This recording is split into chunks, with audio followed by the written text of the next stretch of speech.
Sikka FM track 1 yani yakro 89.5 Sikka FM Sikka FM track 1 yani yakro 89.5 Sikka FM Sikka FM 89.5 Yes Suma Santimai Sikka FM 89.5 Yes Suma Santimai Yes, my Santimai, I'm a bit so I command guarantee first 7 FM for my Musam so and for Mamo. On my penny, JT, Medio, my SOS, my penino. I can send them anywhere saying about which I say, and year pa and to a pub above webinum.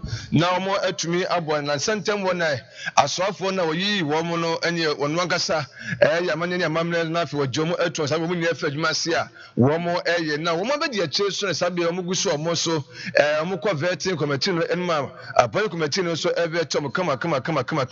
Na enwe opanyo nso page medie no animu na se committee no anim yewu Hassan Shehini na wono sagonzo kwakwa nsem so anu ho so na se nyina ene se kopon na donor se apanyo committee no agine atuma ade ba kwa be ne se ene obaduma de pa ede aboa amosofo no ahye honom no wono atumi ayadumani se be yakwan se nyina mu se omentimi atetene mo wuremu ani yi kwan na kwan no ebeye mu fefe ne da honoma ti besi abo ho ba ya metre maintenance culture no wo mo atumi adruko no ma ye ne wie kama se be ya ekwan no entumi ensezan se empempi no se oman ade ba ko haye no se japaje bi no ma no ebe ya abonsi ne jane sa ese ya ye nkan wansem bia ne wo mu abecha ne dugigim na ade no ase ne na wo kire mu se nya wie na dom na se onyakonya na se oba ahye ho no ma do ne se maintenance culture na de obetumi adi ho dwuma pada bi obetu ho anamon na waboa amajapaje bia na oman ne betitiri ani akwan tempo ne de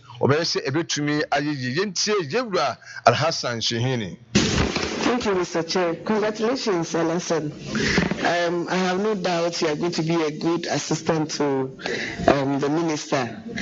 Mine is just one. Our attitude towards maintenance is worrying. What are you going to bring on board after we have a good road constructed and then a few years to come, you see potholes? What are the measures you are adopting to bring on board? Thank you. Thank you, Mr. Chairman. I think for me, it's an issue of discipline, as a people, because the road ministry has a unit that is responsible for routine maintenance, and I'm sure funds are allocated every now and then. And that is why I am excited that my minister is one disciplinarian. I mean, his 6 o'clock is his 6 o'clock. In the last parliament, we all used to tease him with how sometimes he would be the only person sitting in the chamber even waiting for Speaker at 10, because Speaker adjourn the House to 10. And discipline starts with one's ability to be punctual. And I am very confident that he will lead us in ensuring that we direct this routine maintenance works that are supposed to be carried out already by the ministry to addressing this issue that you have correctly identified. Thank you. Zero last time, so we shall form a chain and can no suffer with a pound. No, I bid you trace some of your Yaquania quantum podium, but in Samson, our church and in some warrior say, I can say you a bad dear, say, Quana dear, Obi to animal power. Now, Ovi no so, as a missa a command and send over a quantum powder, Eswa, Obena, billboard Kase3 na iswo, a signpost like a Kase3 needs a number for you a bar. Next, when Pimpino, a tie Emma Quenchiasu to me a bar. Sadi so oba and among bay and obetu ede afon sanya ebeya billboard se disi ekwan wa betumi dia siye na aboa na ye kwanhia ede efo no nso sei na okan. So seeing that a lot of billboards or signposts are also not properly or appropriately erected at the right places. I've also seen that there are a lot of potholes. In fact, if you take, say, from Kaneshi to Makati, beyond Makati to, say, Kaswa, you would have a list of potholes. In fact, now they're going to become manhole. And then when you're also driving in the night, you would largely see that most of the streets, the major streets, have no street lights working. I know the normal preamble is that you are going to assist your Honorable Minister, but I'm also very, very sure about your capacity. Honorable Minister, the man is on the road. So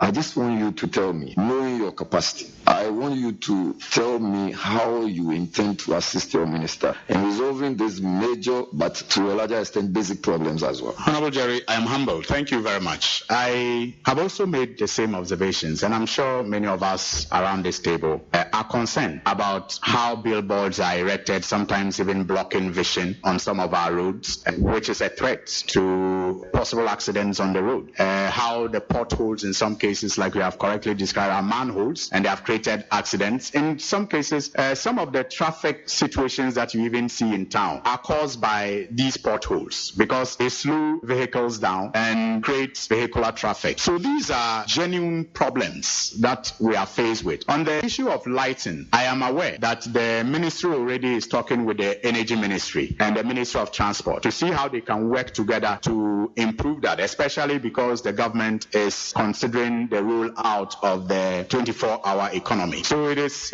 something that they are already working on, and I'm quite confident that when they roll it out, the issue of dark roads in Accra at night will become better. Well, as for the billboards, I think it's an issue of local government authorities. The assemblies permit those things, and they also have the power to remove those things. And I'm sure maybe working together as stakeholders that are all interested in improving safety on the roads and giving drivers quality experience when they use that, we can work together to do better than the situation currently, than what we have currently. Thank you.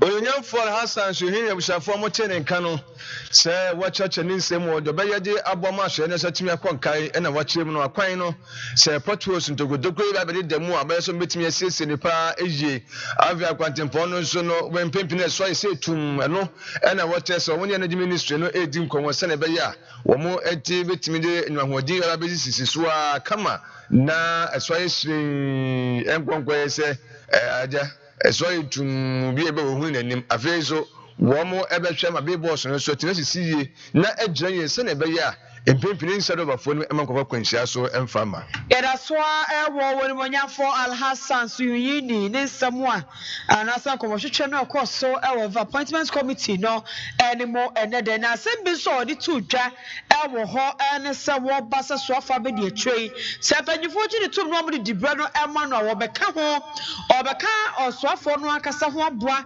ahyema kran ama masoso ani agye road construction adwuma ho ama omonso awuramu bie aboa ene tete ahodo ehia nyinada ama wo mo sade ebeye ebeboa ama pempi samo ya ne yakasa made eme ne nji road construction adwuma ho no sansampo no ya ka no ebesesa na ma mema no age safa no aboso no ne nyinada enso etumi asesa vetting committee no anim ne eno de sansamwe etudwa. You know, with the passage of the affirmative action bill into law, I'm concerned about one thing. Your minister is said right by you. I want to find out from you that the road construction sector is male dominated with very few women in engineering, construction, and leadership roles. Is there a way, I'm teasing this idea out of you, a way of ensuring that your sector will promote gender diversity for the good of Ghana? Thank you. Yes, Antipad, thank you very much for that observation, which is true. They will need to be encouraged, even though we have training institutions in the country that enroll people who have interests in these fields. And perhaps we may have to design an enticing program, and be very deliberate about getting females to be trained into these fields. I do know that the Road Ministry has a technical training college, I think, in Koforidua. And, in discussions with my minister, perhaps we will have to get that institution to look at its curriculum and, design programs that will be more female sensitive and also, enticing for them to get involved. But you can be rest assured. I'm a father of 2 daughters, and I'm very concerned about their future. And these are things that I love to support, just so that we can create more opportunities for our children in the future. Thank you. Alhassan so yini ni atene kan wo wie ye wan fa so ho kasa ye de efa kwaso kosa mra hodo a adrafo bu so kwan hodo a wo ba wo be hye esisade no anokwan. Thank you very much. And my second question, it's about the enforcement of traffic regulation. You know, we have various laws that we are trying to put across. And I believe if you can enforce that, there's the need to form a very close collaboration with the police service. And looking at the current way, global way, technology plays a very critical role in whatever we do. Would you recommend a form of technology that would not even require the presence of police to ensure that traffic regulations are enforced? Thank you.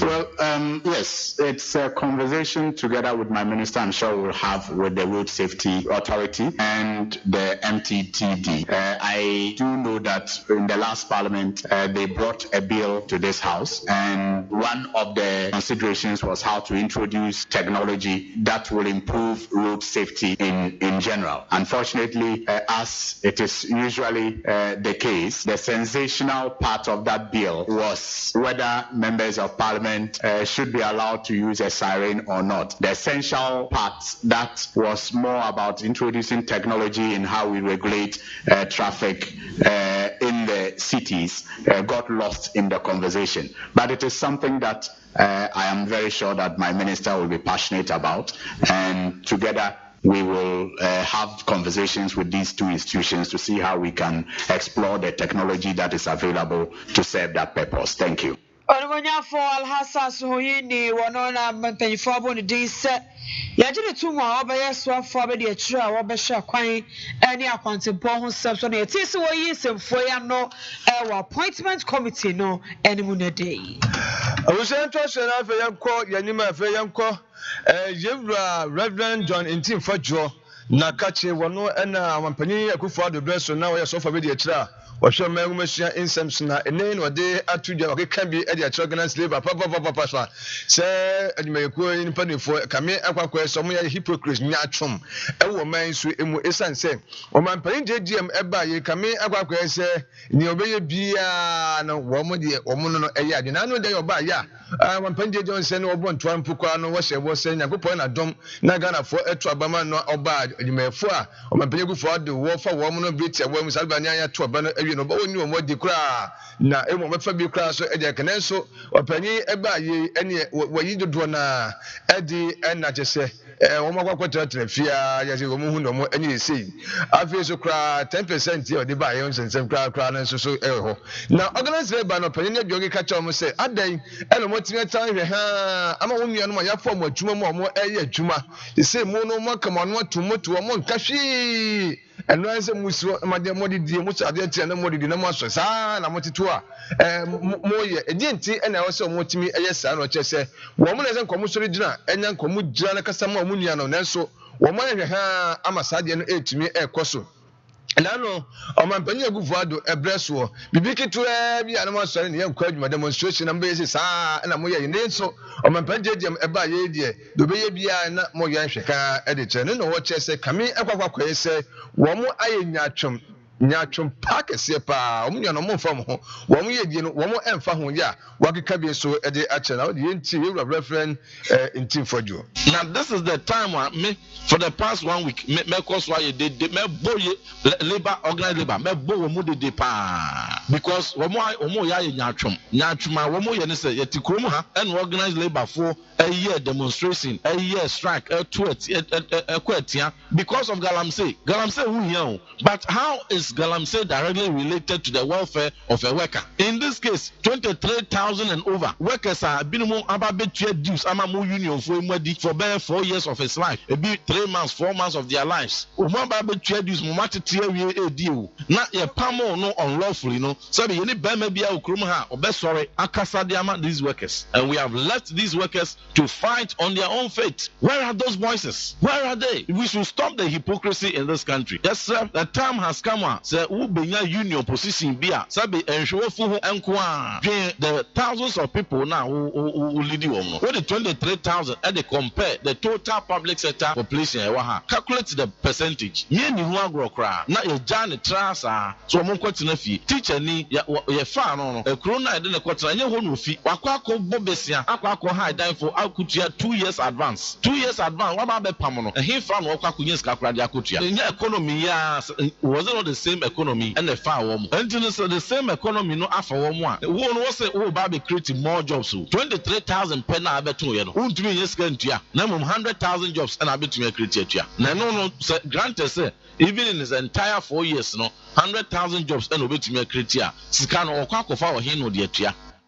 Reverend Jonathan Fadwalo na busa famo chene nkan wo se nipa kakra bia ye fa wo mo 23,000 pe ye fa wo mo yin oba wo so nya sika njo mo ka wa ba yi yo modi so mo nkwa fie wo mo nkunsa obi kwa handan wo na busa for the teams abi wa sanso afiri wo aba e kasusuro e na bona obi a also be bia dwuma amankofo aye no afei 100,000 na zuba be create de amankofo aye no kwame na baba so bi tuo ka eno ho ne asem a na ni abredende na owie wanfa so hɔ a ena organize labor sakeka bi ene kire wo mo se ena ne man pere jeje mba ye ofro mo no kwotena adabi nkukom ba bi na oga chance wo ka kire watum by 10% no eno de eno mo ne de pa no mo nsa so a sia o bo mo nsa mo na bi ene si dai bi nkwa ko bro papa banko tena bi twitwa bia kama ene wo kire se o man pere ku for the pencil no ene e watu mu 23% mo ko fe si nyaw no mo buafu ena omo kan ya kan man kwa sa de 2% bi esa na betu mu ma ne kwekodu 25 afi kwa de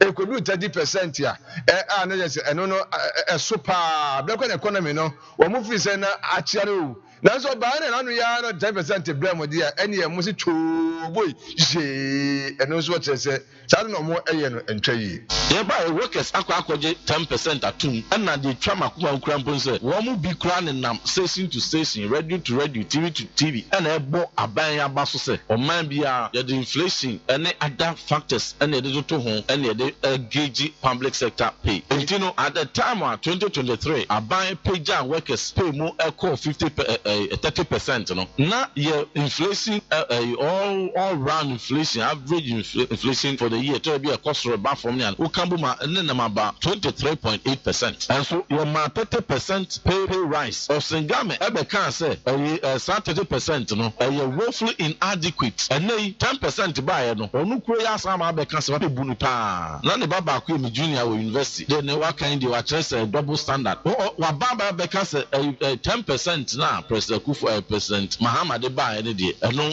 endorse no it is in excess, it is excessive sa na wo kan de 10 ne 30 enka de hin ne so ene ya ma no kure asa wo kuro mu ha ze obi aboa interesting kwa agenda stomach agenda kwa 30% no is but 10% is excessive. People went on strike because of 20%, 25% last year. Now, share last year economy from July to December 2024. Last year amount 25% based on the prevalent economic conditions at the time. Then assessor from December to this time. I will say ultimate term 10%. Edema workers no more bon same the amount. Na nipa o ma almost 30% no dey. Your cost strike editiano. So ebinimo that union for ya ebinimo o mu wie bo agenda ma o mu wie no. O ma tintam post akese the amount. We have seen their true colors. Until the Ghana workers now who say we almost share bread and amode politics of convenience. GDP be any integrity be any. But sabe on mine yen to me nkoso saa.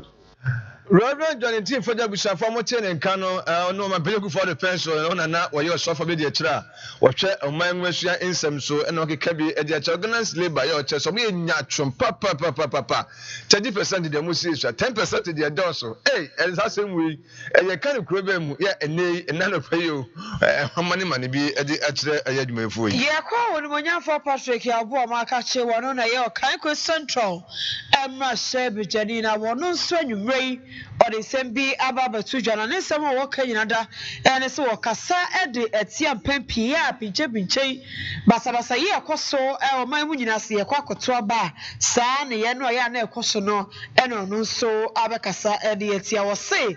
Sadian was yes, and the Sibia so Yadian, and also Regina, Wakasa Edi at your catch up and you force a bear penny for sure.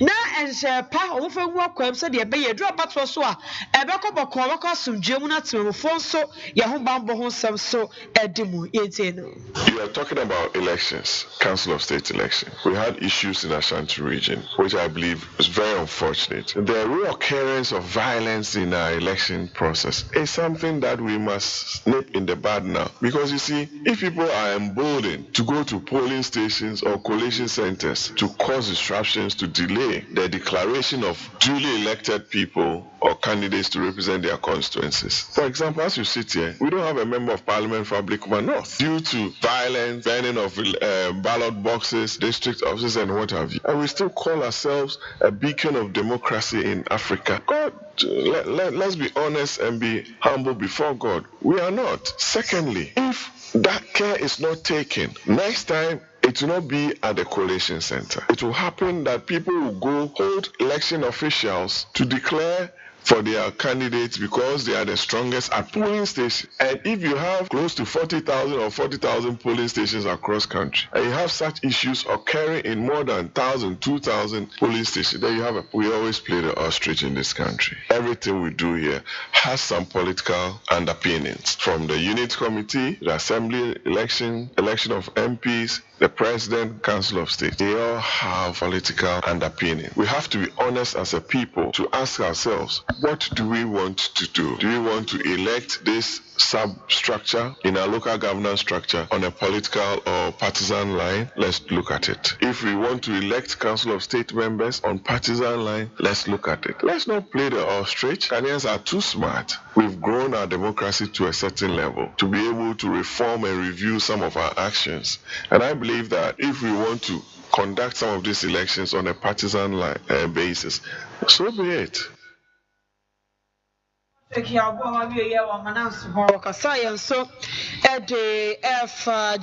Abino Sie, our now the chief of staff, Julius Zebra, so the crowds are bubble. So we'll be a for by Jumamu every 7 December, Ebbe, a connection of Fiano, and also catch up by Sabaya. Also, some Jim Biofree said Jinayano Edo Hobby Bray, Abagana Phobidum. So very, very unfortunate. An advert is placed, people apply, they go through a process. After months, committees are set up in institutions to engage them. They go through job interviews as part of the process towards the issuance of the appointment letters. They are issued appointment letters. They start work. Some are transferred to other regions. They go rent places. They start their lives with families. Then elections are held. They are Ghanaians, and a new government comes, and a letter is issued that we are revoking your appointment. Having gone through due process, how would you feel? Aren't they Ghanaians? Because we were promised by President Mahama that he was going to be the president for all Ghanaians, and that people who have secured jobs or employment were not going to be victimized. I see this as very unfortunate. There are various means of assisting any person within any society across country to secure job opportunity. But when it happens this way, eyebrows will be raised, thinking that, oh, we are even politicizing the recruitment into agencies of state to some parastatals like state and what have you. So I believe it's a very unfortunate situation. We are not sowing any good seed, and I pray President reconsiders this decision and ensure that all those who have been employed in this institution are made to go back to work. Ghana ni ba ko pe juma wa bra ya ma ne letter wanya wie. Afrasi ya na juma kakra obi kura to afiri ni fi akwa dan baabi akosta ti abraba fufuro baabi ya to aba na wie na aba fufuro ba ya osuko ofie na ko bo bra ose ko basa aba ne Ghana fo ani ni ye enu te be ya wonsesa na adwen na wo mu a wo so mu efiri adwuma mu no wo san enko bia wo kan ko central no a share bidwani we munya for Patrick ya obuama. Awusia kwansa foforo so emu ayodi yakwa kane kitawde bofetre ade ema MPPM yoku no yeru a adomako ba fi ene wona won so wakasai na wacheso mampanje jemba na anu ye ya na busumi nu kura woni ye no na busumi sapuka so ko wadi wajeso obaye ne insecurity bonifesam koso ewo maimu papa adebe chi wonse abobitu ewo ha adebe chi da ba ko bo we sei adebe chi nipa weni we di abo ani adebe chi abusha mu de kro we di abo ani ku fo we sei di abo ani je se kwana koso ewo maimu fi se o mampanyi jeje ma se obomode na afei wotu anamo eyiye pa sanya ebeye a ebebo mo man so ya sundu ne kwa no yatimi atremu akwakosi awia hwe ya na da atimi na fe de beja de gugugum ekobasa de hemfa na ina no ye fanti wo se mampanyi jeje se wo ba yi asabe we mu nyina efrase na gagagaga edi hiri no wo we se betumi atu ho anamo yi na tumi abo mo man so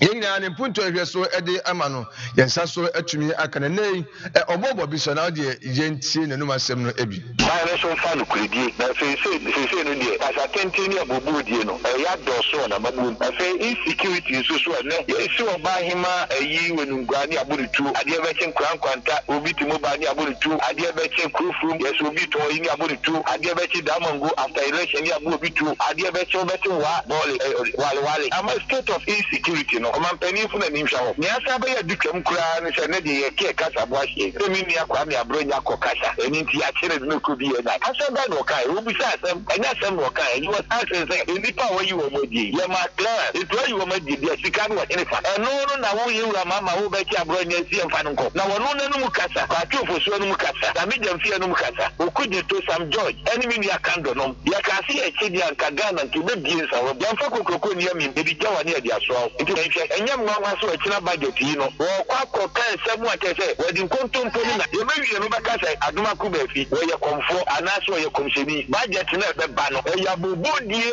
nkontompo ni na da wo be twatu akufu agama mu so wo ya mesese mo eso na ntesa sase mpoka wa sase ye ka enne agenda 111 na kufu adu one of the best in Africa na in the world afraid also ye 1.2 billion wo de wi hey onu anfo sase re tera na nkode ba na me ka kire mu no enye no nkwane me Panyina ntine tomre bi no anso akoma so a de obeka no wa ase abrantie bi se bulldog wo se bu kwa kwan tibi ko traffic die so aka FM se edu yakufu ado ya me fare bo ne nche no we owura ya wadomako be usafo mo chene kan wo se o man JDM saba ye kra de ba ko wo ye kra na no na ni enye wo se yenkontom popa wo twade to man gufu ado so na na ban wo kro na ban na twamu yi wo kro na wo ro ahwe bi fa agenda 111 ho na de ze nsa wo kan de efa ho tumi se ade enyi enya papa nya kokko ba kra cha kra de eni wo ko eye the state of the nation address kwa tudua enso be kan no eche krai